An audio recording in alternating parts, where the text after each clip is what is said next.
about the function of the confessional in celebrity or media discourse. Because you're thinking, well, the confessional, where does that really come in anymore? Does that really make any difference? Does anybody really do that? Well, let's think about Britney Spears and the very public head shaving and the entry of rehab, and then these terrible tabloid, tragic tabloid headlines where we find that she suffered, not surprisingly, from the pressure that she's been under. And while at first it was more or less a media spectacle and everybody was like laughing at the so-called antics, when it turned out that there was a deeper issue, then what happened is what is probably a kind of confessional, but confessional by media, which is different than, say, the confessional of Augustine, who basically talked about how he had sinned and then he had a conversion experience, so he was hoping for change. Now let's compare that with, say, the confessional of Thomas DeQuincey's Confessions of an English Opium Eater, where he doesn't really admit the possibility of any kind of positive transformation. By the end, he's really basically sinking even further down into this abyss of addiction. And we have these like clear-cut genres of the confession, and they have actually led to, of course, the 20th century confessional poets.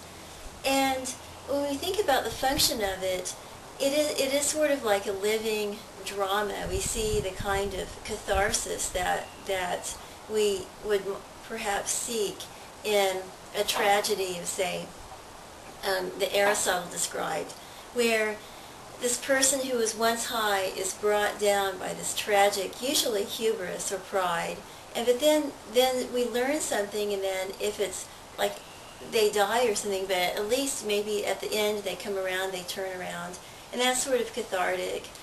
In the case of 20th century media spectacles, it's basically a nihilistic, empty type of catharsis, because it's almost like a chain reaction, addiction to catharsis, because the very addiction that this confession is describing is engendering within the viewer a kind of addiction to the sensation. So what we see in this confessional format is really an addiction to addiction, which doesn't lead to anything except an endless sort of cycle of repetition of that sort of commodification of personal disaster. So in the case of Britney Spears and this sort of forced confessional, what I would say that might happen at best is that she recovers, and then we go on to the next terrible spectacle where we create this person who was once high brought low, and we become addicted to that basic drop, kind of like the big roller coaster drop, that initial drop.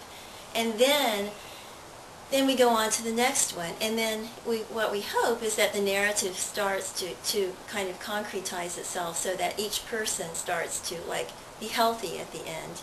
But I'm not too optimistic. I think it's simply an addiction to somebody else's addiction, to the depiction of addiction. Thus is confession in a media-rich age.